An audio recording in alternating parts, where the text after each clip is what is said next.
Hey, what's up everyone, welcome back to another video. So in the last days there is a leak on the next Windows, supposedly called Windows 11, and I got my hands on it. I'm not gonna leave any link to where you can download the ISO because, well, how it's a leak and not official, well, this video might get down by Microsoft. So I'm just gonna show you how you can install it on a virtual machine station. You can use VirtualBox or vmware as I'm using right here. But if you're having this error like I'm having right now, then I'm gonna show you how you can get through it. And the next step is we need to go into the BIOS first. I actually installed Windows 11, it's all set up, but I'm gonna come later and I'm gonna delete it and install it all again to show you all the steps. But for now, let's restart the PC and go into the BIOS. Once it's gonna power up and you're gonna see the logo of your PC, then press delete or F2 as it shows down there so you can get into the BIOS. Just be sure and press more than once the delete button. Now for my motherboard I need to go into advanced mode, then on advanced tab and CPU configuration.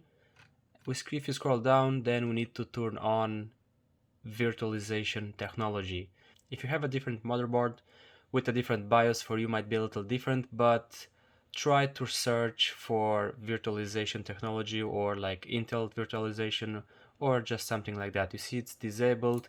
I'm just gonna enable it, go again easy mode, save and exit and press OK. So there we have it. Let's go again to vmware workstation. So if I press now on play, then it should work. And if you go into the settings, yes, okay, you see it starting. I'm gonna shut it down, power shutdown guest. So if you go into the settings and you try to come here into processors and you try to enable this right here, then it will not really work. The only way that it's gonna work is enabling it from BIOS. Okay, so let me delete this Windows 11. Where is it? There's no delete button. I'm just gonna press the delete button, remove, create a new virtual machine. Typical. I'm just gonna go and search where's my ISO. Next, let's keep it as Windows 10 x64. Here I'm gonna give the name 11. Next, I'm gonna give it 60 gigabytes internal storage. Next, and here you can customize your hardware.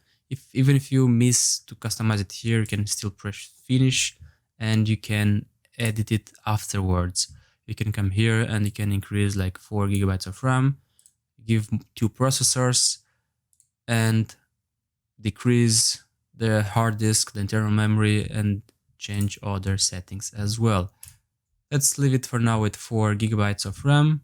Press play, yes, and it is working. I'm gonna shut down here my camera so you can see everything.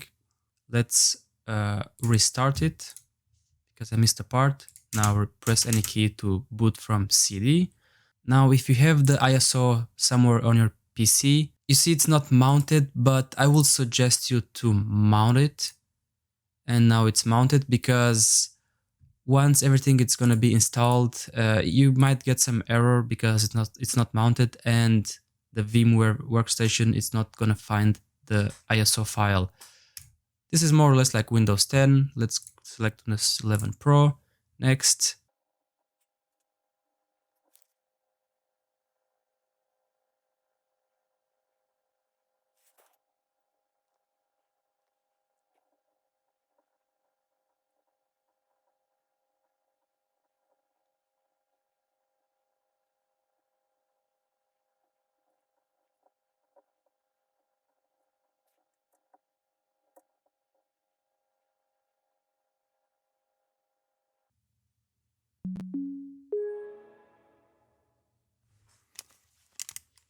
So there we have it.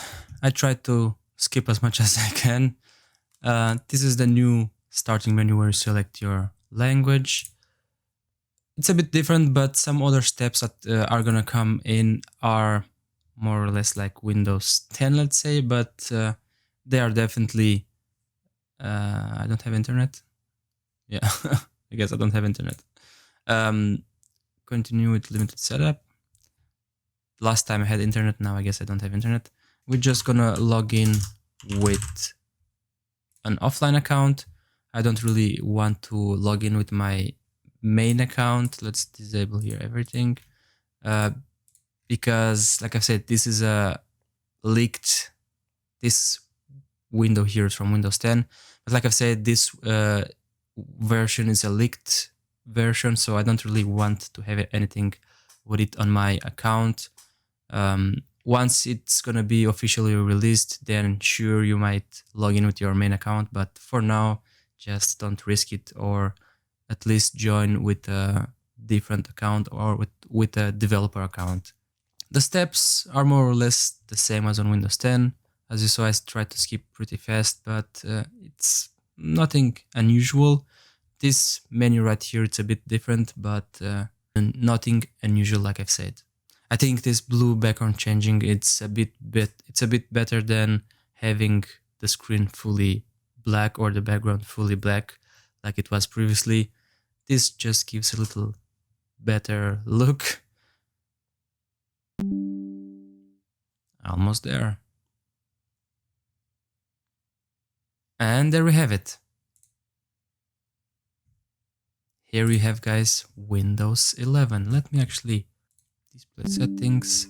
Let's change here the resolution so you can have a better view as well. Keep changes, and there we go. We have now a better resolution. Now we can go full screen. So here it is. Let's put here small icons. I don't really like big icons. If we go here into the settings, expand, or the notification center, it's almost like on Windows 10. We go into the settings. Let's bring this bigger. It's also like almost Windows 10. Let's go into system, about, and as you can see, this is the build version that I'm using. But as you see, the settings are more or less the same. Yeah, maybe it's more polished, but it's more or less the same.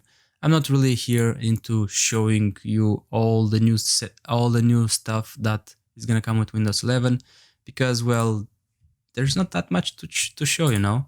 There's some new icons here, the new starting menu, which if you ask me, I don't really like it. I don't even know why it's here in the middle. Sure, you also might ask, yeah, well, why it's on the left side? Well, it was always on the left side. Everyone got used to have it on the left side. Maybe it makes more sense to have it in the middle because of this starting menu. It's also like in the middle of the screen. But now on the left side, like, it's really weird. There's nothing. On the right side, we have the clock. We have all the minimized apps that start with the PC. But what we have here on the left side? Nothing. And another thing that I noticed is when you right click, then you have only taskbar settings. Yeah, but then again, this is a leaked build, so it's gonna be, and it is not a final build. There's gonna be still a lot of changes to it, but this is how you give it a try, guys. Yeah, but even if I will have network, if I try to use this dashboard, then it's not gonna let me if I'm not gonna be logged in. If you find a link to where you can download it, then definitely give it a try, play a little bit with it, so you can know what you can expect when it's gonna be fully released. But anyway, thank you guys for watching, till the next one.